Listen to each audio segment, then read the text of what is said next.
యేసుప్రభు వారిని గెత్సెమనే వనంలో అరెస్ట్ చేశారు. కానీ ఎందుకో మత్తయి గారు కొన్ని భారభరితమైన పదాలు అక్కడ రాసుకొచ్చాడు. ఏమంటున్నాడు ఒకసారి చూద్దామా? మత్తయి సువార్త కొంచెం జాగ్రత్తగానండి. చాలా విచిత్రమైన సన్నివేశాలు యేసుప్రభు సిలువ చుట్టూ జరిగాయి. చూద్దాం ఒకసారి. మత్తయి సువార్త 26వ అధ్యాయం, 55వ వచనం. ఆ గడియలోనే యేసు జనసమూహమును చూసి బందిపోటు దొంగ మీదకి వచ్చినట్లు కత్తులతోనూ గుదియలతోనూ నన్ను పట్టుకొని వచ్చితరా?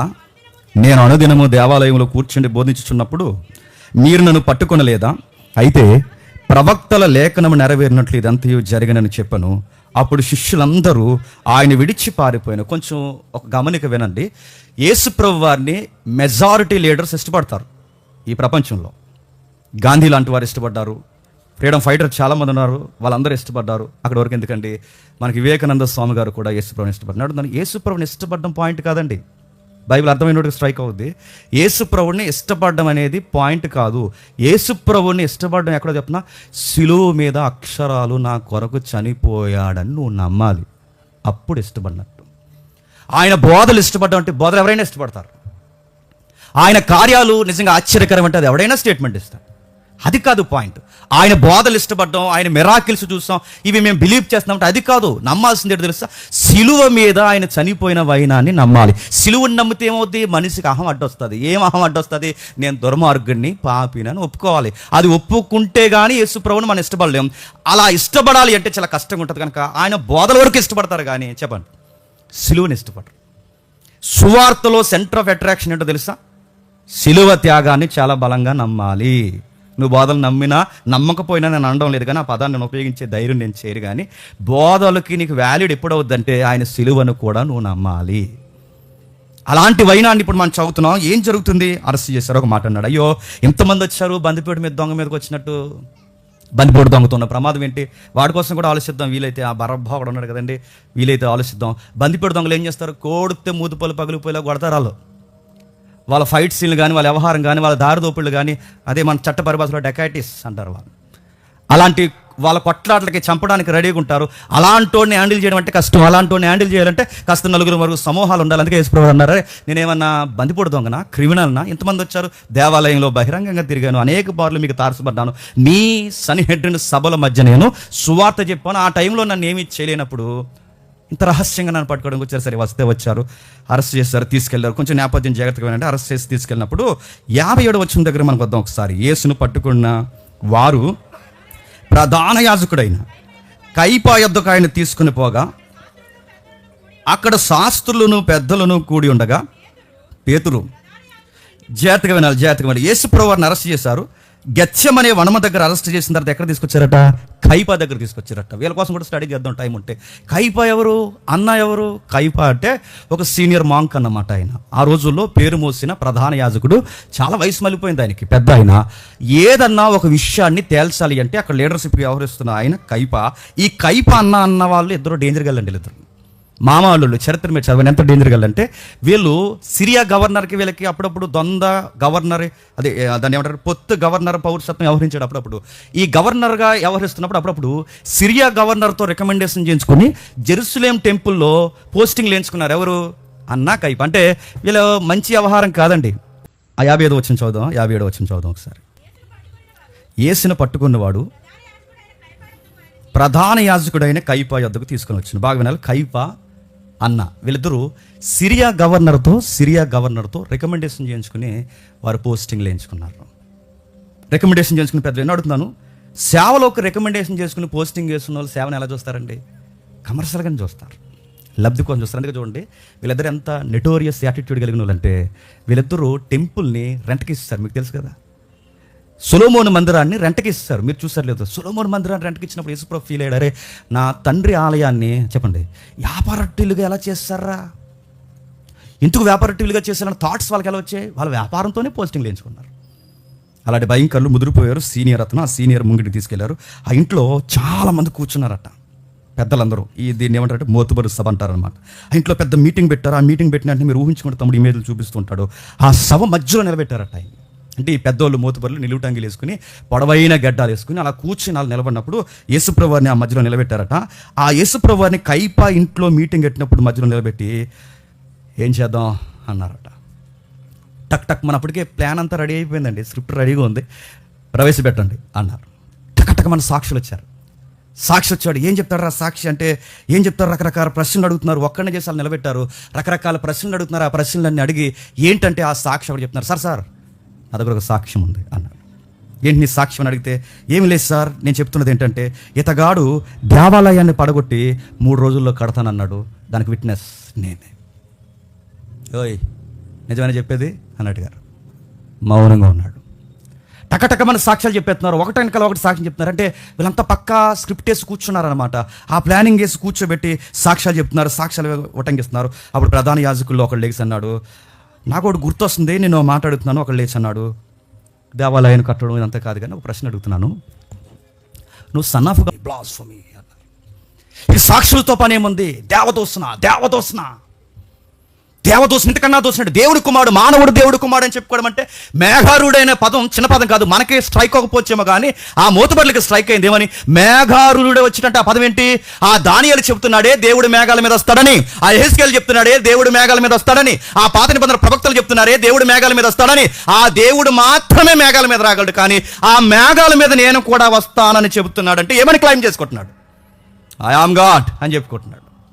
నేను దేవుణ్ణి అని చెప్పుకుంటున్నాడు. కనుక వెంటనే వస్త్రాలు చెప్పుకుని యెహోవా దేవుడై ఉండగా యేసు దేవుడని చెప్పుకుంటున్నాడు. యేసు నజరేయుడైన వాడు, యేసు సామాన్యుడైన వ్యక్తి. ఇక మనకి సాక్షులతో పని ఏముంది?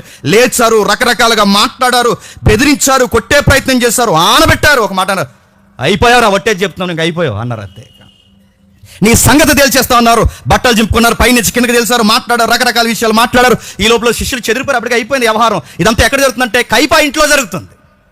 మీటింగ్ ఎక్కడ? కైపా ఇంట్లో. అంటే ఇది ఇంటర్నల్ మీటింగ్ అనమాట. ఈ మీటింగ్ ఎందుకంటే ఇప్పుడు ఇక్కడ ఏంటన్నది ప్రిపేర్ అవ్వకుండా గవర్నమెంట్ దగ్గర తీసుకెళ్ళాలనుకుంటే గవర్నమెంట్ ఏమంటది? చీ అంటది. అందుకే గవర్నమెంట్ దగ్గరికి వెళ్ళడానికి ముందే ఇక్కడ స్మాల్ జడ్జిమెంట్లు లేచిపోవాలన్నమాట. అందుకే కింద ఏం చేశారంటే మొత్తం మీటింగ్ పెట్టుకుని చంపేశారు. దేవుని కుమారుడు అని చెప్పుకుంటున్నారు. ఇప్పుడు వెళ్ళి ఆ పిలాతు ముందు నిలబడినప్పుడు అయ్యా ఆయన దేవుడు కుమారుడు అని చెప్పుకుంటున్నారంటే అయితే అంటాడు. ఎందుకంటే వాళ్ళకి పెద్ద సీరియస్ పాయింట్ కాదు. వాళ్ళకి ప్రభుత్వం సీరియస్గా తీసుకోవాలంటే 2 విషయాల్లో సీరియస్గా తీసుకుంటుంది. యాంటీ గవర్నమెంట్ ఫామ్ చేస్తున్నాడని చెప్తే సీరియస్ అవుతుంది. ప్రభుత్వ వ్యతిరేక ప్రభుత్వాన్ని చీలుతున్నాడు అన్నప్పుడు యాంటీ అవుద్ది. మొత్తం రెడీ అయ్యారు, తీసుకెళ్లారు, అక్కడ నిలబెట్టారు. బాగా వినాలి. ఈరోజు మనం ఆలోచించబోతున్నది పిలాతు కొరకు. మర్చిపోకండి, ఎవరి కొరకు? పిలాతు కొరకు. మళ్ళీ అడుగుతున్నాను, ఈ పిలాతు దగ్గర తీసుకెళ్ళి ఏం జరుగుతుంది? 27వ అధ్యాయం. ఇదంతా ఒకటే టెక్స్ట్, జాతికి చదవండి. 27వ అధ్యాయం మొదటి వచనం. 27వ అధ్యాయం మొదటి వచనం. ఉదయం అయినప్పుడు ప్రధాన యాజకులు ప్రజల పెద్దరందరూ యేసుక్రీస్తు వారిని చంపవలనని ఆయనకు విరోధముగా ఆలోచన చేసినట్టు నైట్ అంతా ఇదే పనిలో ఉన్నారనమాట. విరోధముగా ఆలోచన చేసి ఉదయం అయినప్పుడు ప్రధాన యాజకులు ప్రజలందరూ యేసును చంపవలనని ఆయనకు విరోధముగా ఆలోచన చేసి చంపేచ్చుగా. మరి చంపాలనుకున్నప్పుడు చంపేచ్చుగా. ఎందుకు చంపలేదు? చంపాలనుకున్నారు, చంపేయాలని ఫిక్స్ అయిపోయారు. మరి చంపేచ్చుగా. ఎందుకు చంపలేదంటే చంపారంటే ప్రభుత్వం వచ్చి అని చంపేద్ది. అందుకు చంపలేరు. చంపే రైట్స్ వీళ్ళకి లేవు. ఎవరికి లేవు? ఈ కింద యూదులు ఎవరైతే ఉన్నారో, యూదులు పైన పరిపాలిస్తున్నది ఎవరు? రోమన్స్ సెంట్రల్ గవర్నమెంట్ నుంచి వాళ్ళు పనిచేస్తున్నారు కనుక, రోమీలు పనిచేస్తున్నారు కనుక రోమీలు మాత్రమే ఒక వ్యక్తి ప్రాణాలు తీయగలరు తప్ప యూదులలో కానీ సామాన్యులకు కానీ ఎవరికి ప్రాణం తీసే రైట్ లేదు కనుక వీళ్ళు మీటింగ్ పెట్టుకుని ఆ మీటింగ్ని కేసు కట్టడానికి ఎక్కడ తీసుకెళ్లారు చెప్పండి? ప్రభుత్వం దగ్గర తీసుకెళ్లారు. ప్రభుత్వం మీద నిలబెట్టారు. అక్కడ జరుగుతుంది 2వ వచనం, ఆయనను బంధించి తీసుకొని పోయి అధిపతి అయిన పిలాతునకు అప్పగించెను. అధిపతి అయిన, బాగా కొంచెం ఆగదాం, ఇక్కడ హిస్టరీ ఉంది. అధిపతి అయిన పిలాతుకి అప్పగించెను. అధిపతి అయిన పిలాతు అంటే ఏంటి అసలు? బండ గుర్తుపెట్టుకోండి. ఈ మాటలు గుర్తుపెట్టుకుంటే కొన్ని వచనాలు మనకు అర్థమవుతాయి. ఈ పదాలు మనకు అర్థం కాకపోతే ఏ అధికారులు ఏంటో మనకు అర్థం కాదు. ఏ అధికారి ఏంటో మనకు అర్థం కాకపోతే అక్కడున్న ఆ యొక్క గ్రావిటీ ఎందుకు చూస్తారా మన హార్ట్కి టచ్ అవుతుంది. ఏముంది అక్కడంటే అధిపతి అయిన పిలాతు. మీరు ఎప్పుడు బండ గుర్తుపెట్టుకోండి. రోమా ప్రభుత్వానికి చక్రవర్తిని కైసర్ అంటారు. ఎవరు? కైసర్ అంటే ఆడే చక్రవర్తి రోమా ప్రభుత్వానికి. కైసర్ చక్రవర్తి అయితే కైసర్ కింద, చక్రవర్తి అనే వర్డ్ ఈక్వల్ వర్డ్ ఏంటి? కైసర్. ఈ కైసర్కి కింద పనిచేసేది ఎవరంటే పిలాతులు పనిచేస్తారు. నెక్స్ట్ ఏ రోజులు పనిచేస్తారు. ఇక కింద సహస్రాధిపతులు ఎవరైతే ఉన్నారో ఈ సైన్యాధిపతులు పనిచేస్తారు. అంటే ఇప్పుడు వీళ్ళ గవర్నర్ హోదానా అన్న పిలాతు అని మీరు నన్ను అడిగితే ఎస్, ఒక గవర్నర్ క్యాడర్లో ఉన్నాడన్నమాట. అంటే యూదులున్న ఏరియాకి గవర్నర్స్గా వ్యవహరిస్తున్నది. అటు పక్క మండల స్థాయిలో వ్యవహరిస్తున్న వ్యక్తి ఏమో ఏ రోజు మండల స్థాయిలో, జిల్లా స్థాయి లేదా రాష్ట్ర స్థాయిలో అధికారి వ్యవహరిస్తున్నదేమో ఎవరు? పిలాతు. అందుకే పిలాతు జడ్జిమెంట్ ఇమ్మన్నప్పుడు పిలాతు మళ్ళీ యేసుక్రీస్తు వారిని ఎవరి దగ్గరికి పంపుతాడు? హేరోదు దగ్గర పంపుతాడు. ఎందుకు? ఇది మండల స్థాయి విషయం కదా. ఇది మండల స్థాయి విషయాన్ని మీరు స్టేట్ వరకు ఎందుకు తీసుకొచ్చారు అంటే, లేదా మీరు జిల్లా స్థాయి వరకు ఎందుకు తీసుకొచ్చారు, రాష్ట్ర స్థాయి వరకు ఎందుకు? ముందు ఆ మండలంలో తేల్చండి, అక్కడ పంపిస్తే ఆడేమన్నాడు, ఇది నా పరిధిలో ఉన్నా ఇది నేను తేల్చలేని గొడవని మళ్ళీ ఆడ చెప్పాడు. ఆడే చేశాడంటే ఇది స్టేట్కి సంబంధించింది అన్నట్టు పైకి పంపించాడు. అయితే మీరు చూసారా గవర్నమెంట్లు ఎలా ఉన్నాయి మనకు అర్థమైపోతుంది అక్కడ. సరే తీసుకొచ్చారు, కైసరి కింద పనిచేస్తాడు. అయితే ఈయన గూర్చి బైబిల్ అలా చెప్పింది. ఈయన గూర్చి మనం చదువుతున్నప్పుడు నాకు అనిపించిందండి, మీకు అనిపిస్తే మీరు కూడా ఊ అనండి. మీకు అనిపించిన అనకపోయినా ఊ అనకపోయినా ఓ లుక్ ఇవ్వండి. నాకు పిలాతు క్యారెక్టర్ చదువుతున్నప్పుడు నేను స్టార్టింగ్లో చాలా కాలం వరకు పిలాతు మీద ఒక సాఫ్ట్ కార్నర్ మనకు ఉందా లేదా? నాకుందండి. నేను చదివినప్పుడు అరే మంచోడేరా, యేసు ప్రభు అందు చెప్పండి ఏ నేరం లేదన్నాడు రా, మంచోడేరా, చేతులు కడిగేసుకున్నాడు, ఈ నీతిమంతుడి జోలికి పోకూడదని చేతులు కడిగేసుకున్నాడు అన్న ఈ పాయింట్స్ చదువుతున్నప్పుడు ఆయన మీద ఒక సాఫ్ట్ వైబ్రేషన్ మనకు వచ్చిందా లేదా? ఎంతమందికి వచ్చింది? బాగా వినాలి. ఎంతమందికి? ఇంకా ఎలా అడుగుతున్నానని కొంతమంది చెయ్యొద్దు, ఎందుకంటే తెలివితేటలు వీడు ఎలాగ కాదంటాడని. నాకు వచ్చింది, నిజంగా నాకు అనిపించింది పిలాతు మంచోడే అనిపించింది. కానీ మీరు హిస్టరీ చదవండి, పిలాతు అంటే ఎవరైతే ఇక్కడ పిలాతు ఉన్నాడో ఆ పిలాతు చరిత్ర మీరు చదవండి. పిలాతు చాలా నెటోరియస్ యాటిట్యూడ్ కలిగి ఉన్నాడు, స్ట్రాంగ్ లీడర్ అండి ఆయన. మీరు గమనించండి, హిస్టరీని చదవండి. పిలాతు యొక్క చరిత్రను చదువుతుంటే చాలా చాలా రుద్రుడైన లీడర్ ఆయన. కోపం ఎక్కువ, దేనికి సై అంటే సై అంటాడు, అంతే దేనికి తగ్గడనమాట. అలా అంటోడు. అక్కడ వరకు ఎందుకు చరిత్ర చదువుతుంటే ఎన్నోసార్లు యూదుల ఆచారాలకి వ్యతిరేకమైన చట్టాలు చేసి వంట ఉండ లేదా పండ్రా అన్నంత పొగరగలిగినోడు ఎవరు చెప్పండి? పిలాతు. అసలు సహించడం అనమాట. అరే యూదులకు అనేక మార్లు వ్యతిరేకంగా చట్టాలు చేశాడు, యూదులను అనేక సార్లు కొట్టాడు, యూదులను అనేక సార్లు ఇబ్బందులు గురి చేశాడు. ఎదురొచ్చినోడిని సిలువకు కూడా అప్పగించాడు. ఎందుకంటే ఆ రైట్స్ ఎవరికి ఉన్నాయండి? పిలాతుకున్నాయి. నచ్చిన జడ్జిమెంట్లు ఇవ్వచ్చు, నచ్చినట్టు వ్యవహరించవచ్చు. ఇలాంటి లీడర్షిప్ ఆయనకు ఉంది కనుక ఆయన చాలా స్ట్రాంగ్ లీడర్. ఇక్కడే బైబిల్ని అనుమానించారు బయట చరిత్రకారులు. కొంచెం బాగా వింటున్నారు అనుకుంటున్నాను నేను. బైబిల్ని ఈయన క్యారెక్టర్ని చూస్తే బయట వాళ్ళు బైబిల్ చదివినప్పుడు బైబిల్ని అనుమానించారు. ఎందుకు అనుమానించారు అంటే అరే ఇంత భయంకరమైన పిలాతుని సాఫ్ట్ కార్నర్లో బైబిల్ ఎందుకు ప్రజెంటేషన్ చేస్తుంది అంటే బైబిల్ని కిట్టించేశారా, మంచోడన్నట్టుగా రాస్తున్నారేంటి అని డౌట్ వచ్చింది. ఎవరి మీద? బైబిల్ రచనల మీద. మనకి ఎలా అనిపించిందో చరిత్రకారులు బైబిల్ చదివినప్పుడు వాళ్ళకి ఎలాగ అనిపించింది? ఎవరి గురించి? పిలాతు గురించి. సాఫ్ట్గా అన్నట్టు బయట చదువుతుంటే ఒకలా కనబడుతున్నాడు, బైబిల్లో చదువుతుంటే ఒకలా కనబడుతున్నాడు. బయట ఏమో ఆడు ప్రమాదకరమైన జాలి అన్నట్టు కనబడుతున్నాడు, లోపలేమో కొంచెం జాలి హృదయం కలిగి యేసు ప్రభువు అందు ఏ నేరము లేదని అన్నట్టుగా అలాంటి స్టేట్మెంట్లు చదువుతుంటే మనకి ఏమనిపిస్తుందండి? అందుకే బైబిల్ని డౌట్ఫుల్గా చూశారు చరిత్రకారులు, చూస్తారు. కానీ గుర్తుపెట్టండి, వాళ్ళు డౌట్ పడాల్సిన అవసరం లేదు.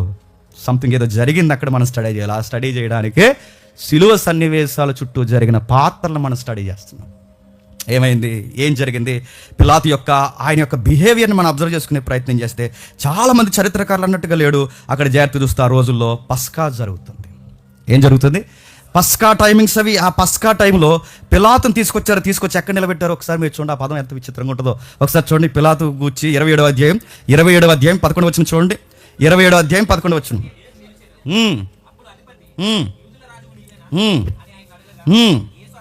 ఏంటట? ఎక్కడ నిలబెట్టారట? యేసును అధిపతి ఎదుట నిలిచెను. ఇంకో పదం ఉంది, నిలబెట్టి అంటున్నాను. మరి మోకంత ఎర్రా లేరు, ఎక్కడున్నారా? బయట ఉన్నారు. యేసు ప్రభుని ఎక్కడ నిలబెట్టారు? పిలాతు ముందు నిలబెట్టారు. పిలాతు ముందు. ఇదంతా సిలువ సన్నివేశం దగ్గర కాదు, లోపల దర్బార్లో జరుగుతుందన్నమాట. పిలాతు లోపల ప్యాలెస్ ఉంటుంది. కానీ వీళ్ళకి ఒక మన బాగా డబ్బున్న వాళ్ళు అనుకోండి, మనకి ఆఫీసులు ఉంటాయి. ఎవరైనా కలుద్దామంటే ఎక్కడ కలుద్దాం అంటాం? ఆఫీసులు. వాళ్ళకు కూడా ఆఫీసులు ఉంటాయి. ఎవరికి? పిలాతుగా, గవర్నర్స్కి, వీళ్ళందరికీ ఆఫీసులు ఉంటే వాళ్ళకి పర్సనల్గా ఇలాంటి తగులు తీర్చడానికి, బహిరంగ జడ్జిమెంట్ ఇవ్వడానికి ముందు అక్కడ మాట్లాడతారు అనమాట. ఇంటర్నల్గా అక్కడ తీసుకెళ్లారు. వీళ్ళందరూ బయట నిలబడ్డారు. బయట ఎందుకు నిలబడ్డారో ఇదే టెక్స్ట్ని, ఇదే సందర్భాన్ని యోహాన్ రాశాడు. ఎంత బాగా రాశాడు చూడండి ఒకసారి. ఎంత బాగా కవర్ చేసిందో. సువార్త చరిత్రని చాలా బాగా కవర్ చేసిందండి. కవర్ చేయడం అంటే ఏ విషయాన్ని అంత ఈజీగా వదిలేదు. చూద్దాం ఒకసారి. యోహాను సువార్త 18వ అధ్యాయం 28వ వచనం. యోహాను సువార్త 18వ అధ్యాయం 28వ వచనం. బయట ఉన్నవారి అదుకు వచ్చి అంటే ఇప్పుడు అందరూ ఎక్కడ ఉన్నారు చెప్పండి? బయట ఉన్నారు. యేసు ప్రభు ఎక్కడ ఉన్నాడు చెప్పండి? లోపల ఉన్నాడు. వీళ్ళందరూ ఎక్కడ ఉన్నారండి? బయట ఉన్నారు. బయట ఉన్నవారి వద్దకు లోనకి. బయట అంటే ఎవరు బయటికి లోపల తిరుగుతున్నారండి? నిజానికి ఎవరు తిరగాలండి? చెప్పండి. ఎంత కేసు కట్టి తీసుకొచ్చి వీళ్ళు తిరగాలి, కానీ లోపల ఎవరు తిరుగుతున్నారండి? అంటే వీళ్ళ మతం కోసం అవసరమైతే పెద్దలనైనా గుంజీలు తీరుతారు. అది ఆ సన్నిహితుడి సభ అంటే. ఆ పెద్దలు అడి తిప్పుతున్నాడు. ఆ లోపలికి వచ్చి ఒక మాట అడిగాడు. మాట్లాడుతూ 30 వచనంలో ఏం జరుగుతుందో చూడండి. అందుకు వాళ్ళు అడుగుతున్నాడు, పిలాతు బయటకు వచ్చి ఉన్నవారి యొద్దకు వచ్చి, ఈ మనుషుని మీద మీరు ఏ నేరము మోపుచున్నారు అని. నా దగ్గర పంపించేశారు కదా, మా ప్యాలెస్ లోపల పంపించేశారు. ఏంటి ఇతను నేరస్తుడు అనడానికి ఏ నేరం మోపుతున్నారంటే వీళ్ళకి ఎంత భయం లేని మాట్లాడుతున్నారు చూడండి. వీడు దుర్మార్గుడు కాని ఎడల వీనిని నీకు అప్పగించి ఉండమని అతనితో చెప్పారు. అంటే ఏమన్నారండి? యేసు ప్రభు వారిని దుర్మార్గుడు అన్నారు. వీడు దుర్మార్గుడు కాకపోతే నీ దగ్గర వరకు మేము తీసుకొస్తామా? లాజిక్ ఆలోచించండి సార్.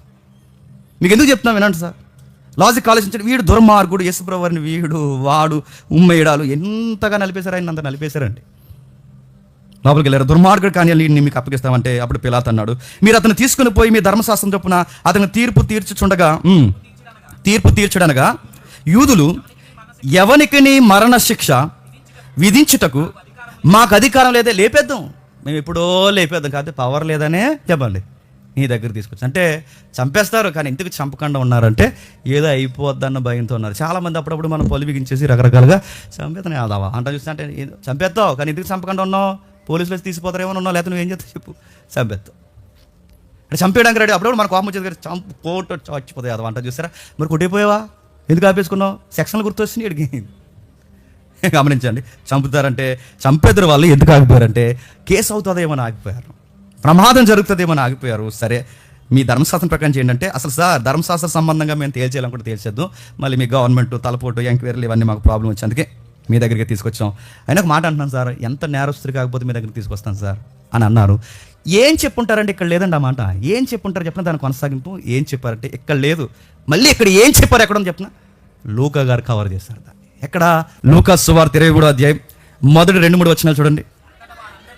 అంతటా వారందరూ లేచి అతన్ని పిలాతు నద్దకు తీసుకుని వచ్చి, ఇతడు మా జనములను తిరగబడ ప్రేరేపించుచున్నాడు, అంతుకు దుర్మార్గుడు. 2వ పాయింట్, కైసరికి గవర్నమెంట్కి పన్నివ్వద్దని తానే క్రీస్తుని ఒక రాజునని చెప్పగా మేము ఇంటి చెప్పండి. గవర్నమెంట్ సీరియస్ అవ్వాలంటే ఏ పాయింట్స్ ఉంటే సీరియస్ అవుద్ది? ఒకటి, ట్యాక్స్ కట్టొద్దంటే సీరియస్ అవుద్ది. రెండో చెప్పండి, కైసరికి మరొక కైసరుగా నిలబడుతున్నాడు అన్నప్పుడు సీరియస్ అవుద్ది.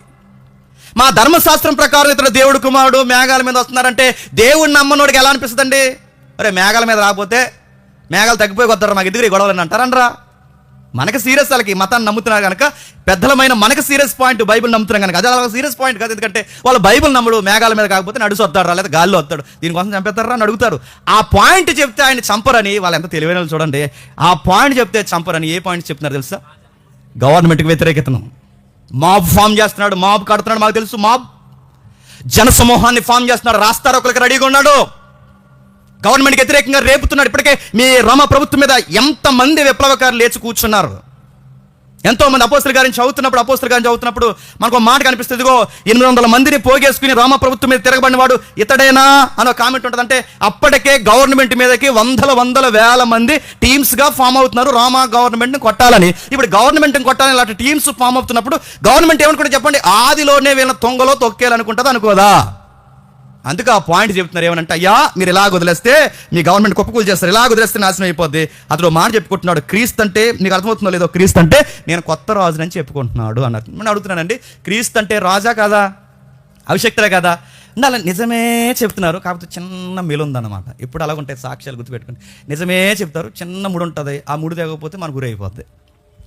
కోర్టులో చెప్తారు కదా, అంతా చూసినట్టే చెప్తారు, చక్కగా చెప్తారు, అలా చెప్తారు, నిజమే అనిపిస్తుంది. కానీ చిన్న ముడి ఉంటుంది, ఆ చిన్న ముడి దేవాలయం లేపుతానన్నది నిజమే, అబద్ధ సాక్ష్యం. దానికి బైబిల్ ఏమంది? అది అబద్ధ సాక్ష్యం. యేసు ప్రభు దేవాలయం లేపుతుంది అన్నది నిజమే, కానీ దాని బైబిల్ ఏమంది? అది అబద్ధ సాక్ష్యం. ఎందుకు అబద్ధ సాక్ష్యం? చిన్న ముడి ఉంది, అక్కడ ముడి ఏంటంటే ఆయన లేపుతానన్నది ఈ దేవాలయం కాదు. మరి చెప్పండి, చూసారా మీరు అక్కడ ఆ పాయింట్. అంటే నిజం ఎప్పుడు బాగుంటుంది, సాక్ష్యం ఎలా ఉంటుందంటే సగం నిజం చెప్పండి, సగం అబద్ధం ఉంటుంది. ఆ ముళ్ళు మనం ఏమనుకుంటామంటే జడ్జిలు ఊరికే జడ్జిలు అయిపోరండి, గుర్తుపెట్టుకోండి. నీకు నాకు జడ్జిమెంట్లు అయితే చాలామంది గురేస్తాం. భారతదేశంలో లేని ఊర్లు రాజమండ్రి నుంచి పడిపోతే పడపడ జడ్జిలు ఊరికే ఎవరు, వీడు ఏ ఉద్దేశంతో చెప్తున్నాడు, అందుకే టైమింగ్స్ తరుగుతారు, దిక్కులు అడుగుతారు, నోటీస్ తరుగుతారు. వీడు చెప్తున్నప్పుడు నీకెవరు చెప్పారని అడుగుతారు, నీకు వాళ్ళు చెప్పారని నీకెలా తెలుసు అని అడుగుతారు, నువ్వెలా చెప్పగలవో వాళ్ళకి ఎవరు చెప్పారు, సీన్లో ఉన్నారు, ఇవన్నీ అడుగుతారు. కొన్నిసార్లు వీళ్ళు చెప్పిన సాక్ష్యం చెప్పిన తర్వాత ఎగ్జాక్ట్ స్తంభాలు ఉంటాయి చూస్తారా, స్తంభాలు మనకి ఫోల్ చేస్తారు. ఇవన్నీ మీరు మైండ్లో పెట్టుకుని నేర ప్రవృత్తిని డెవలప్ చేసుకోకండి. ఒకటి చెప్తుంటే అర్థం అవుద్ది, ఇలా అడుగుతారు అయితే ఇలా జాతక ఫీవర్ అయిపోవాలి అనుకోకండి. మీకు ఒకటి చెప్తుంటే అలవాటు. ఈ ఫోల్కి 50 మీటర్లు ఉంటుంది, 50 అడుగులు ఉంటుంది. ఫోల్కి కరెంట్ ఫోల్ ఉంటుంది, 50 అడుగులు ఉంటుంది. ఎన్ని ఫోన్లు అవతల జరిగిందిరా, నేను అదే ఎంత దూరంలో జరిగిందిరా వ్యవహారం అని అడిగినప్పుడు వీడు ఎదురు చెప్పేస్తాడు, ఇంత దూరంలో జరిగిందని. నిజమైతే కరెక్ట్గా చెప్తారండి, ఇక్కడ నుంచి ఇంత దూరంలో జరిగిందని. ఆ నేరం జరిగినప్పుడు సీన్ ఆఫ్ అఫెన్స్లోకి వెళ్ళిన తర్వాత ఆఫీసరు ఎన్ని స్తంభాలు ఉన్నాయో కొలుస్తాడు. ఏ మాత్రం తేడా వచ్చినా వీడు ఫేక్ గాడని అంచనా వేస్తాడు. స్టడీ చేస్తుంటే సీన్లో స్తంభాలు లెక్కెడతారు, నువ్వు ఏ దిక్కులో ఉన్నావో చూస్తారు, అన్నీ అడుగుతారు. ఇవన్నీ లెక్కల్లో తీసుకుని ఆఫీసర్ ఆర్గ్యుమెంట్ ఏంటి, అపోజిషన్ ఆర్గ్యుమెంట్ ఏంటి, లీగల్ ఆర్గ్యుమెంట్ ఏంటి అన్నీ తీసుకున్న తర్వాత అప్పుడు జడ్జిమెంట్. ఈ దొంగేదలందరూ కలిసి ఏం చేస్తున్నారండి, నిజం చెప్పినట్టే చెప్తున్నారు, కానీ కొంచెం ముడి ఉంది. ఆ ముడి ఏం చేస్తున్నారంటే ట్యాక్స్ కట్టదా, ఎక్కడైనా ఎప్పుడు ట్యాక్స్ కట్టద్దు అన్నాడు. క్రీస్తు అని చెప్పుకున్నది నిజమే, రాజుని చెప్పుకున్నది నిజమే, రాజ్యం ఉందని చెప్పుకున్నది నిజమే, అన్నీ నిజమే. చిన్న ముడి ఏంటి చెప్పిన, ట్యాక్స్ కట్ట అన్నాడండి ఎక్కడైనా ఆయన. ఇదంతా బాగా రాజు ఇప్పుడు ఇది మైండ్లో పెట్టేసుకున్నాడు. ఎవరు, పిలాతు మైండ్లో పెట్టుకుని వచ్చి ఇప్పుడు అడుగుతున్నాడు. ఏమని క్వశ్చన్ చేస్తున్నాడు చూడండి యేసుక్రీస్తు వారిని ఒకసారి. మళ్ళీ అక్కడికి రండి ఒకసారి.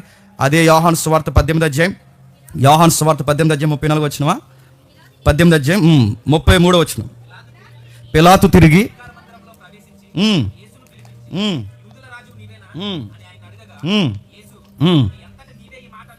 నీ అంతట నీవే ఈ మాట అనుచున్నావా, ఇద్దరు నా గూర్చి నీతో చెప్పురా. ఏమని అడిగాడండి, నువ్వు రాజువా అన్నాడు. ఎందుకు అడిగి ఉంటాడు చెప్పండి, ఇప్పుడు మీకు అర్థమైపోతే. ముఖ్యాంశాలు మరి చెప్పమంటారా, చెప్పండి మరి. ఎందుకు పిలాతు నువ్వు రాజు అని ఎందుకు అడిగాడు? ఈయన ఇక్కడ వదిలి బయటికి వెళ్ళొచ్చాడుగా, ఈయన ఇక్కడ పెట్టి బయటికి వెళ్ళొచ్చాడుగా, ఒంటరిగా పంపించారు, ఇక్కడ ఉండు వస్తా అని చెప్పి బయటికి వెళ్ళాడుగా. బయటికి వెళ్ళి లోపలికి వచ్చేసరికి బయట ఏం చెప్పారు, కింగ్ అని చెప్పుకుంటున్నాడు సార్, ట్యాక్స్ వద్దంటున్నాడు సార్, ఆడు మాపు ఫామ్ చేస్తున్నాడు సార్, దుర్మార్గుడు సార్, గవర్నమెంట్ని చక్కగా చూసే మీ ఉత్తమ గవర్నమెంట్ని మాకు లేకుండా చేసేలా ఉన్నాడు సార్ అని ఇదంతా ఎక్కించేశారు. ఎవరికి, పిలాతుకి. ఇప్పుడు లోపలికి వచ్చినట్టు ఇదంతా సబ్జెక్ట్ లోపల పెట్టుకున్నాడు, సింగిల్గా వచ్చి అడిగాడు, నువ్వు కింగ్వా అని అడిగాడు. అప్పుడు యేసుప్రభువు ఇంకా తెలివైనాడు దేవుడు ఆయన. అప్పుడు ఆయన అన్నాడు, నువ్వే చెబుతున్నావా, నీకు ఎవడైనా చెప్పాడా అన్నాడు. ఈడే పెద్ద జడ్జి అంటే ఆయనకి జడ్జి ఆయన అడుగుతున్నాడు, నువ్వే చెప్తున్నావా, నీకు ఎవరైనా చెప్పారా? ఆయన ఒక విషయం అడుగుతున్నాను. అందుకు పిలాతు, నేను యూదున్నా ఏమి నేను కింగ్ అని ఒప్పుకోవడానికి? చెప్పారయ్యా అంటే ఆన్సర్ ఇచ్చాడు అనమాట. నేను యూదున్నా ఏమి కింగ్ అని ఒప్పుకోవడానికి చెప్పారు, అడుగుతున్నాను. ఆరోపణలు నీ మీద ఆరోపింపబడుతున్నాయి, ఆరోపణలు చెప్పు, అడ్మిట్ అవుతున్నావా, ఒప్పుకుంటున్నావా, అడ్మిట్ అవుతావా, రాజు అని అంటున్నారు, అడ్మిట్ అవుతావా అని అడిగారు. అప్పుడు అన్నాడు ఆయన, నీకు విషయం చెప్పాలని ఆయన చెప్తూ, యేసు, నా రాజ్యము ఈ లోక సంబంధమైనది కాదు, నా రాజ్యం ఈ లోక సంబంధమైనది అయితే నేను యూదులకు అప్పగింపబడుకున్నట్లు నా సేవకులు పోరాటం చేదురు. ఇప్పుడు చెప్పండి, వాడు అడిగిన దానికి కరెక్ట్ ఆన్సర్ ఇచ్చాడే చెప్పండి. మీరు అనుకున్నట్టే మీ గవర్నమెంట్ని నేను పడగొట్టాలన్న థాట్సే నాకు ఉండుంటే నా అరెస్ట్ జరిగే సమయానికి పబ్లిక్లో లా అండ్ ఆర్డర్ ప్రాబ్లం రావాలి, వచ్చిందా? నా కొరకు ప్రాణాలు పెడతానన్నాడు. ఒక్కళ్ళే నా దగ్గర చూడు, పేతురు లేడు, యోహాన్ లేడు, యాకోబు లేడు, ఒక్కళ్ళు లేడు చూడు. నేను రాజుగానే ప్రకటించుకుని ఉంటే ఇప్పటికే నేను చాలా టీములు ఫామ్ చేద్దును. ఒకవేళ మీరు అనుకున్నట్టే గవర్నమెంట్కి వ్యతిరేకంగా నేను టీం ఫామ్ చేస్తే ఇప్పటికి నా మీద దెబ్బ అడకముందే, ప్రధాన యాజకుని ఇంటి ముందుకు రాకముందే నా సైనికులు లేదా నా దాసులు ఏం చేద్దరు చెప్పండి, ఫైట్ చేద్దరు. నేను మళ్ళీ చెప్తున్నాను, నేను మీరు అనుకున్న రాజ్యాలు కట్టడానికి రాలేదు. నేను మళ్ళీ చెప్తున్నాను, మీకు ఎలా అర్థమవుతున్నానో, మీకు ఎవరు ఎలా చెప్తున్నారో నాకు తెలియదు, కానీ మీకు అర్థమయ్యేలా చెప్తున్నాను, నేను ఈ లోక సంబంధమైన రాజ్యాన్ని స్థాపించడానికి రాలేదు. అయితే అప్పుడు అన్నాడు మళ్ళీ, మరి నువ్వు రాజు అంటున్నారు, 37 వచ్చినదే. అందుకు పిలాతు, మరి రాజు అంటే మళ్ళీ క్వశ్చన్, ఓకే లాజిక్ బాగా చెప్పావు, నీకు ఎవరు టీం లేదంటున్నావు, మరి నువ్వు రాజు అంటే దాన్ని క్లైమ్ చేసుకుంటున్నావుగా, రాజు అని అంటే ఎస్ ఐఎమ్ కింగ్. ఏ విషయంలో చెప్పిన, సత్యమును స్థాపించడానికి వచ్చిన రాజుని నేను. సత్యము స్థాపించడానికి వచ్చిన రాజ్యము, నాకు రాజ్యం ఉంది, కానీ ఈ లోక సంబంధమైన రాజ్యం కాదు. నాకు ఒక ధ్యానం ఉంది, నాకు ఒక గురి ఉంది. నేను ఎందుకు పుట్టానంటే నీ మీద జెండా ఎగరేయడానికో, వాడి మీద జెండా ఎగరేయడానికో, వీడికి వ్యతిరేకంగా నేనేదో చేద్దామనో, నేను పేరు ప్రఖ్యాతల కొరకు నేను పుట్టలేదు. నేను ఎందుకు పుట్టానంటే సత్యము గూర్చి సాక్ష్యం ఇవ్వడానికి పుట్టాను, సత్య స్థాపనకై వచ్చాను, సత్యం కొరకు జీవించడానికి వచ్చాను, సత్యం తరపున రెఫరెన్స్గా నేను నిలబడ్డాను. నా రాజ్యం మీరు అనుకున్నాను, నా వలన మీ గవర్నమెంట్కి ఏ ప్రాబ్లం లేదు. తెలివైనడు కనుక, జడ్జి స్థాయిలో ఉన్నాడు కనుక, విషయం చెప్పకుండానే వివరించకుండానే అర్థమైపోయింది కనుక అతడు ఈ మాట విని, అతడు ఈ మాట చెప్పి బయట ఉన్న యూదుల యొద్దకు తిరిగి వెళ్ళి, అతని యందు ఏ దోషము నాకు కనబడలేదు. మీరు రాజు అన్నారు, ఆయనకి ఈ లోక సంబంధమైన రాజ్యాలు లేవు. దుర్మార్గుడు అంటున్నారు, నాకేమీ కనబడట్లేదు. మీకు కనబడుతున్నది నాకు కనబడట్లేదు, మీరు చూస్తున్నది నేను చూడలేకపోతున్నాను. బయటకు వచ్చాడంటే అధికారి లోపల తిరుగుతున్నాడు, బయటకు తిరుగుతున్నాడు, లోపల తిరుగుతున్నాడు, బయటకు తిరుగుతున్నాడు, లోపల తిరుగుతున్నాడు. ఇక్కడ గ్యాప్ ఉంది చూసారా, 38కి 39కి గ్యాప్ ఉంది చూసారా, అది అలానే జ్ఞాపకం పెట్టుకోండి. ఆ గ్యాప్నే జ్ఞాపకం పెట్టుకోండి, పై వారాల్లో మనకు ఉపయోగపడుతుంది. ఆ గ్యాప్లోనే హేరోదు ఆ రాత్రి పగళ్ళు ఎన్నిసార్లు యేసుప్రభువారిని కూర్చోబెట్టి, నిలబెట్టి, లేపి అక్కడ పంపించి ఇక్కడ. ఈ మాట నేను అనలేకపోతున్నాను, కానీ తప్పదు, మీకు ఆ బాధ అర్థం వల్ల అన్నాను. కుక్కకి గొలుసులేసి పిచ్చి కుక్కని ఎలాగైతే ఈది ఏదో తిప్పేస్తారో ఆ వీధులంటే పలుమార్లు ప్రభుని తిప్పేశారండి. అక్కడ తిప్పారు, ఎక్కడ తిప్పారు, అక్కడ తిప్పారు. ఆడెళ్ళాడు, ఆడెళ్ళి రకరకాలు అంటున్నాడు. నవ్వుతున్నాడు, ఆడు ఎదవాడు, ఆడ పనికి మళ్ళీ ఎదవాడు నవ్వుతున్నాడు. ఏ రోజు కాడు సృష్టికర్త మానవ ఆకారంలో ఇళ్ళలోకి వస్తే వాడు నవ్వడం ఏంటంటే వాళ్ళకి ఏం రైట్ ఉందండి యేసుప్రభు? యేసుప్రభు మాట అంటాడు, ఫిలాతు నీకు మాట చెప్తున్నాను, పైనుంచి అధికారం ఉంటే తప్ప నా మీద ఎక్కడ వాళ్ళు నువ్వు రాసి పెట్టుకో అన్నాడు. ఎప్పుడు ఏం చేయలేడు నన్ను, నా తండ్రి కోరిన దాని ప్రకారం నేను పోతున్నాను, మీరు ఎవరు రా నన్ను ఏం చేయడానికి. కింద ఒక విచిత్రమైన సన్నివేశం చదువుతుంది 19వ అధ్యాయం. అది జ్ఞాపకం పెట్టుకోండి, మనకు వచ్చే వారం ఉపయోగపడుతుంది. అది జ్ఞాపకం పెట్టుకోండి. 19వ అధ్యాయం. ఆయనను కొరడాలతో కొట్టించను, సైనికులు ముండ్లతో కిరీటము. మీరు ఒకసారి ఇమేజినేషన్ చేసుకోండి, ఒకసారి మీరు ఆ వ్యూలోకి రండి. అప్పటికి 5 సార్లు జడ్జిమెంట్ జరిగిపోయిందండి. 5 సార్లు. ఎన్నిసార్లు?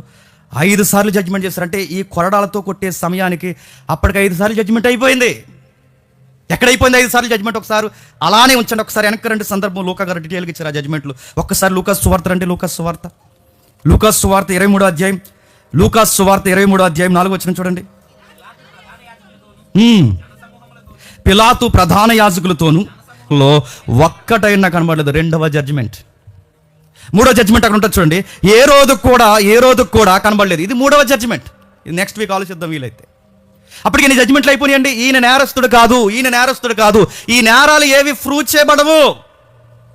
ఇవన్నీ ఆరోపింపబడిన ఆర్గ్యుమెంట్లు మాత్రమే, ఏవి నిజాలు కాదని అప్పటికే 3 సార్లు జడ్జిమెంట్ ఇచ్చారు. మరలా జడ్జిమెంట్ ఇస్తున్నారు చూడండి 3 సార్లు. ఇక్కడ మరలా 22వ వచనంలో 3వ మారు అతడు ఎందుకు ఇతడు ఏ దుష్కార్యము చేసినని అతని యందు మరణానికి తగినది ఏ నేరం కనబడి అప్పటికి 4 జడ్జిమెంట్లు అయిపోయినాయండి. అప్పటికి ఇంకో పై వచ్చిన మీరు చూడండి, ఏ రోజు దగ్గరికి వెళ్ళేసరికి ఒక జడ్జిమెంట్ అయిపోయిందండి. సుమారు 5 సార్లు ఏమని జడ్జిమెంట్ వచ్చింది చెప్పండి?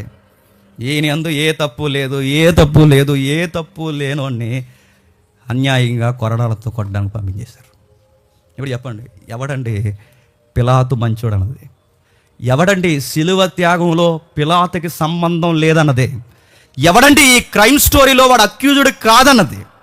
ఎవరు చెప్పండి? ఇది పిలాతుకి ఏ సంబంధం లేదని ఎలా అనగలరు? నువ్వు అనేక సార్లు యూదుల చట్టాలను ఎదిరించి నిలబడ్డావే, అప్పుడు నిలబడినప్పుడు ఇప్పుడు ఎందుకు నిలబడలేకపోయావు? అనేక సార్లు నీకు నచ్చిన జడ్జిమెంట్లు యూదులకు వ్యతిరేకంగా ఇచ్చావు, ఇప్పుడు ఎందుకు ఇవ్వలేకపోతున్నావు? మీ ఆవిడ చెప్పింది ఇంట్లో ఆ నీతిమంతుని జోలికి పోవద్దని. నీకు ఇన్ని తెలిసినా నువ్వెందుకు అప్పగించావు? నీకు నచ్చినట్టు చేసుకున్నాను. ఎంత రెక్లెస్ అండి. పిలాతుని చూస్తే ఎవరెవరు కనబడుతున్నారండి నాకు తెలియదు, కానీ పిలాతులో మన లక్షణాలన్నీ కనబడతాయి. మీరు జాగ్రత్తగా చూడండి. పిలాతులో మన లక్షణాలన్నీ కనబడతాయి. తీసుకొచ్చారు 19వ అధ్యాయంలో. చూద్దాం ఒకసారి 19వ అధ్యాయంలో ఏం జరుగుతుందో చూడండి, ముగించేద్దాం. 19వ అధ్యాయంలో మొదటి వచనం నుండి. యోహాను సువార్త 19వ అధ్యాయం మొదటి వచనం నుండి. అప్పుడు పిలాతు యేసును పట్టుకుని ఆయనను కొరడాలతో కొట్టించెను, సైనికులు ముండ్లతో కిరీటము అల్లి. ఒకసారి మీరు ఊహించుకోండి, కామన్గా చదివేస్తున్న పదాలేమో వారు కొరడాలతో కొట్టారంటే చరిత్ర చెబుతుంది ఆ కొరడాలతో కొడుతున్నప్పుడు చాలా దారుణంగా ఉంటుంది. ఆ కొరడాలతో కొడుతున్న ఆ బాధని మనం భరించలేము, ఆ కొరడాలని మనం ఊహించలేము, ఆ కొరడాలని మనం కనీసం అర్థం చేసుకోవడానికి చాలా కష్టంగా ఉంటుంది. ఎందుకంటే మీకు వచ్చిన స్ట్రైక్ అవ్వాలి. యెషయా గ్రంథం తీయద్దు. 53వ అధ్యాయం చదువుతున్నప్పుడు ఆయనకు స్వరూపమైనను సొగసైనను లేదన్న వచనం ఎందుకు రాశారు చెప్పిన ప్రవక్త? ఆయనకు స్వరూపమైనను సొగసైనను లేదన్న వచనం ఎందుకు రాశారంటే మీరు గమనించండి, ఆ కొరడా దెబ్బలకి చర్మం ముక్కలుగా లేసిపోద్దండి. అలాంటి కొరడాలండి అవి. జడలు కలుగుతారు. జంతువుల ఎముకలను ఆ కొరడా మధ్యలో పెడతారు. అది ఇలా కొట్టినప్పుడు అది లాక్కుని శర్మను అలా లాక్కుంటూ వస్తుంది. యూదుల చరిత్రకారుడు ఇలా రాశాడు, ఆ కొరడా దెబ్బలకు యేసుప్రభు కట లోపల ఉన్న ఎముకలు బయటకు కనబడిపోయాయట. మళ్ళీ అంటున్నాను, ఇది సిలువకు బిగినింగ్ మాత్రమే. మళ్ళీ చెప్తున్నాను, ఇది సిలువకు బిగినింగ్ మాత్రమే. బిగినింగే, సిలువ కాదు. కొరడాలతో కొట్టారు. చేసింది సరిపోలేదండి. ఎంత టార్చర్ పెట్టారండి ఆయన్ని. ముళ్ళన్నీ పెద్ద పెద్ద ముళ్ళు ఎక్కడ ఉన్నాయి, ఆ ముళ్ళన్నీ ఏరుకుని వచ్చి, ఆ ముళ్ళుకి పెద్ద ముళ్ళ కిరీటం ఏరుకుని వచ్చి దాన్ని ఒక కిరీటం చేసి అది ఇలా వేసి ఆ ముళ్ళు అలా నొక్కేశారంటే ఒకసారి మీరు ఊహించుకోండి, ఎలా ఎంత గట్టిగా నొక్కేసి ఉంటారు. ఒకేసారి అంటున్నారట, యూదుల రాజా శుభము, ఇంగ్లీష్లో గుడ్ లక్ అని ఊసారట. మొఖం మీద ఉమ్మూసారట, కొరడాలతో కొట్టారట. ముళ్ళిలా దగ్గరకు వచ్చేసి ఇంకా చేసింది సరిపోలేదని ఇలా లాగబెట్టి కొట్టి గుడ్ లక్, నెక్స్ట్ అసలు ప్రోగ్రామ్ ఉందని నీకు అన్నారట. సిలువకి బిగినింగ్లోనే ఆయన చాలా ఏడిపించేశారండి. ఆయన్ని ఉమ్మేశారు. ఆడెవడో పనికి మళ్ళీ వచ్చాడు, శుభమని చెప్పి ఆయన అరిచేతులతో కొట్టిరి. అక్కడ ఉంది చూడండి 3వ వచనంలో, శుభమని చెప్పి ఆయన అరిచేతులతో కొట్టిరి. ఇంకా కిందికి రాస్తున్నాడు. పిలాతు మరలా ఎలుపులకు వచ్చి, ఇదిగో ఈయన యందు నాకు ఏ దోషము నాకు కనబడలేదు. ఏమంటున్నాడండి? పిలాతు బయటికి తీసుకొచ్చి, ఇదిగో ఈయన యందు నాకు ఏ దోషం. ఒక ఇమేజ్ చూడండి. పిలాతుకి ఒక థాట్ ఉంది, అక్కడ ఒక థాట్ ఉంది. కొరడాలు తెంతు కొట్టి చూడ ఇమేజ్, ఆ రక్తపు ముద్దకున్న యేసుక్రీస్తు వారి ఇమేజ్ ఒకసారి చూడండి. ఎంత దారుణంగా. మెల్ గిబ్సన్ కొంతవరకు ఊహించి తీసిన సినిమా మీద ఊహ మాత్రమే, ఇంకా రియల్ ఎలా ఉంటుందో వీలైతే ఆ ఫ్యాషన్ ఆఫ్ ది క్రైస్ట్ చూడండి, మళ్ళీ చూడండి, ఆ ఇమేజ్ చేయండి. ఆ ఇమేజ్ మీరు జాతకం రండి. యెషయా గ్రంథం మీకు గుర్తు రావాలి. నెక్స్ట్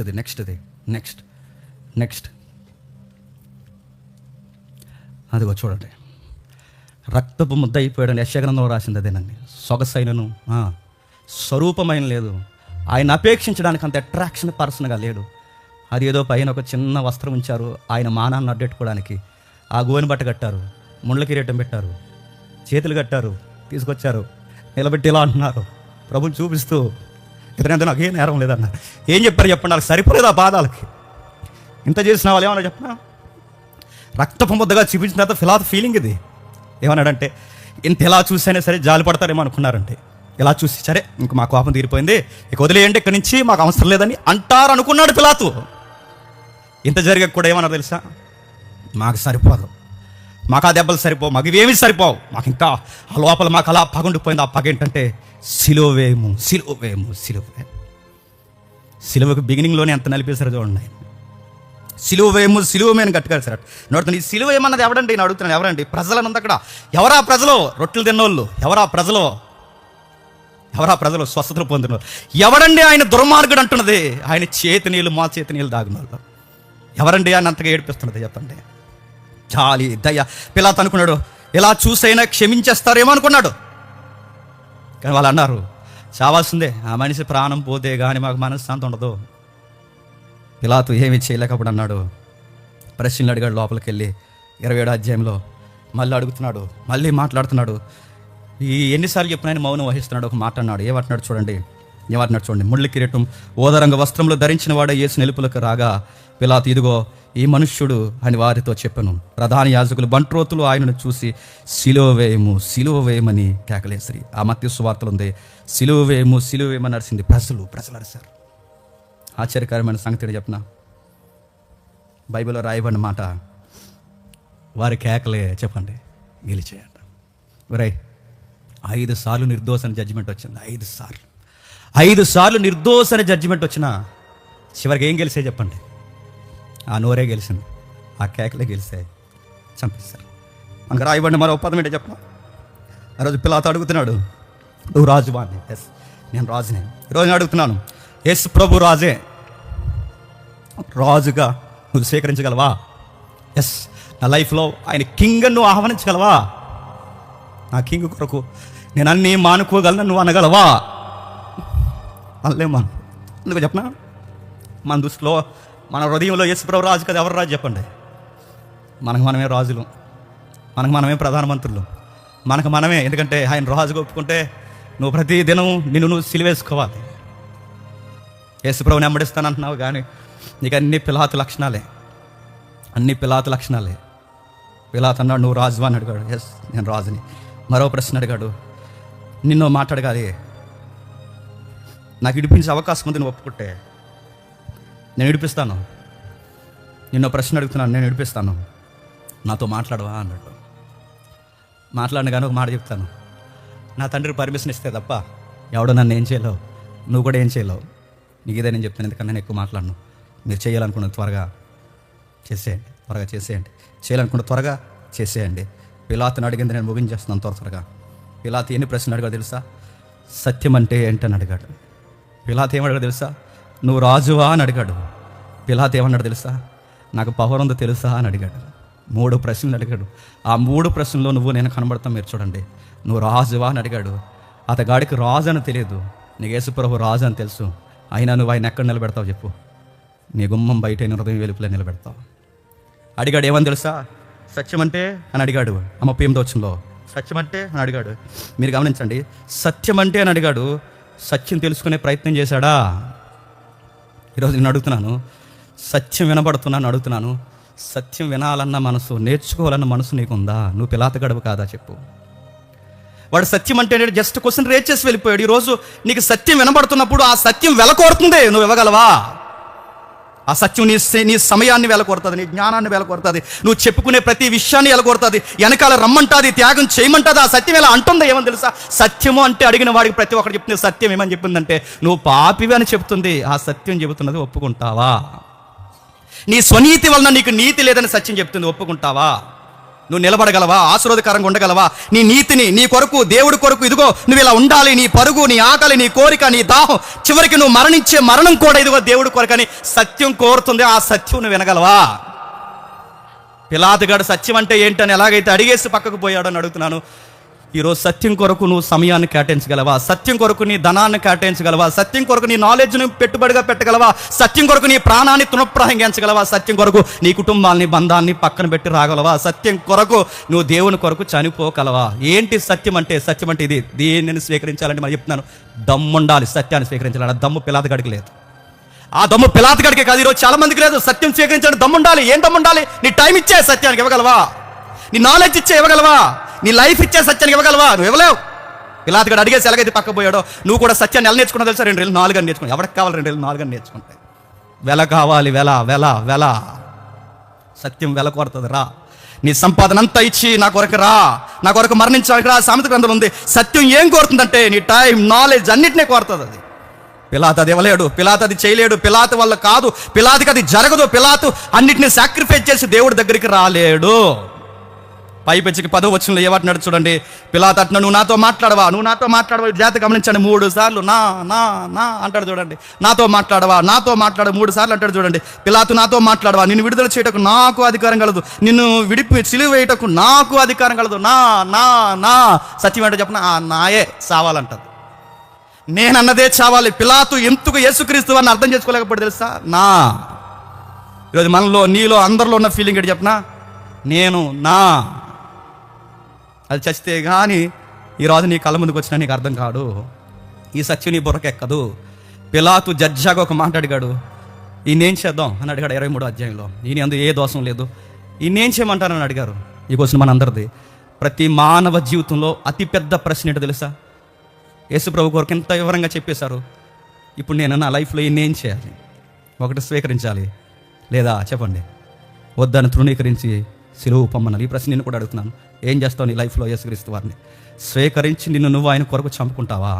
స్వీకరించి నిన్ను నీ కొరకు కాకుండా నా నాన్నదని చంపి యేసుప్రభు కొరకు నిన్ను అప్పగెట్టుకుంటావా? లేదా ఈయనతో ఉంటే అన్నీ తగ్గించుకుని ఉండాల్సి వస్తుందని చెప్పి ఆయనే పిలాతులాగా వదిలేసి వెళ్ళిపోతావా?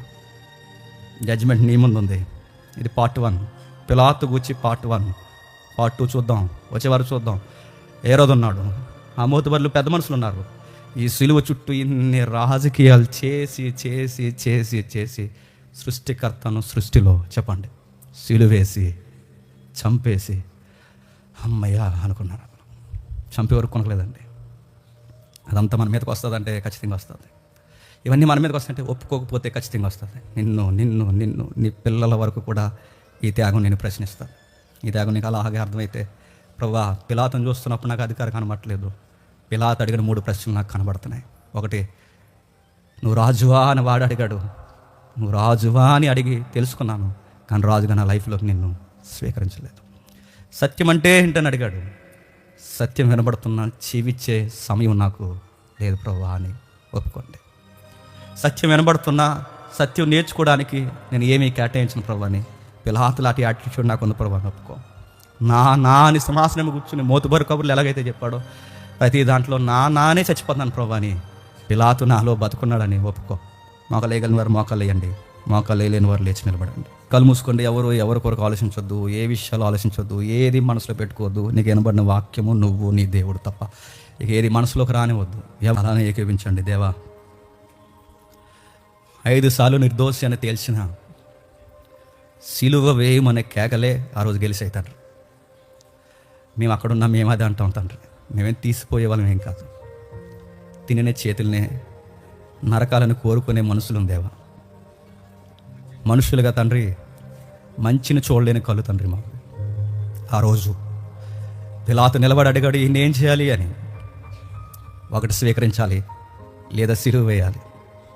ఆ ప్రశ్న ఈ రోజుకి మిగిలిపోయింది. విశ్వాసులుగా మా ముందుకు ఈ ప్రశ్న వచ్చింది, ఈయనేం చేయాలి? రాజుగా స్వీకరించాలా? ఈయన రాజుగా వస్తే ఈయన దగ్గర మేము బానిసగా ఉండలేమని ఆయన సిలువ వేసేయండి అని మేము చెప్పేయాలా? ఆ ప్రశ్న ఇంకా మా కళ్ళ ముందు ఉంది దేవా. సత్యం అంటే అని ఏంటి అడిగాడు, కానీ సత్యాన్ని నేర్చుకోవడానికి సమయం కేటాయించలేదు, ధనాన్ని కేటాయించలేదు, ఏ పరుగులు చేయలేదు తండ్రి. కేవలం ప్రశ్నించి మాత్రమే ఉండిపోయాడు. ఈరోజు సత్యం విలువ ఎవరికీ తెలియదు తండ్రి. సత్యమే జీవింపజేస్తుందన్న ఆ యొక్క శక్తి ఎవరికీ తెలియదు తండ్రి. సత్యం వినే వాళ్ళు లేరు, నేర్చుకునే వాళ్ళు లేరు, బోధిస్తే స్వీకరించే వాళ్ళు లేరు, మార్చుకునే వాళ్ళు లేరు. ఇది నిజమే అని అంగీకరించి ఈ సత్యానికి నేను ఏం చేయాలని తండ్రి వారి హృదయాలు చింపుకుని మీ పాదాల మీద పడేవాళ్ళు లేరు తండ్రి. అందుకే పిలాతు ఎలాంటి వాడో మేము కూడా అలాంటి వాళ్ళు. నాకు అధికారం ఉంది, నేను అలాగా, నేను ఇది అది అని పిలాతు ఎలాగైతే డాంబికానికి గొప్పలకు పోయాడో ఈరోజు కూడా తండ్రి మాలా ఉంది దేవా. అది బతికే ఉంది. నేను నాకు ఈ డాంబికమైన మాటలు మా కళ్ళ ముందు ఇంకా ఉన్నాయి తండ్రి. అందుకేనేమో నజరేయుడైన యేసు మాకు ఇంకా అర్థం కావట్లేదు. విలువైన మాటలు మాకు అందించారు. వచ్చే వారం కూడా మాతో మాట్లాడండి. మా కళ్ళ ముందు జరిగినట్టే సిలువ మాకు కనబడుతుంది తండ్రి. మా కళ్ళ ముందే ఆయన కొడుతున్నట్టు మాకు అనిపిస్తుంది దేవా. మా కళ్ళ ముందే బలవంతంగా ముళ్ళు తండ్రి ఆయనకి గుచ్చినట్టు మాకు తెలుస్తుంది తండ్రి. ఇది చాలా అన్యాయం. ఆయన యందు ఏ నేరం లేదని తెలిసినా తండ్రి గోనెపట్టు కప్పి చూడలేనంత రక్తపు ముద్దగా ఆయన మార్చేశారు తండ్రి. చరిత్రలో జరిగిన అన్యాయపు తీర్పు తండ్రి. ఇది అందరికీ తెలిసే జరిగింది, ఎవరికి తెలియదు అనడానికి లేదు దేవా. ఆయన మంచోడని తెలుసు. ఆయనను తండ్రి సిలువ వేసే వరకు వాళ్ళ మనస్సులో మనశ్శాంతి వెళ్ళేది. మాతో ఉండండి, మాతో మాట్లాడండి, మాతో తండ్రి సిలువ త్యాగం మాకు ఎప్పుడు జ్ఞాపకం చేయండి. ఆమేన్.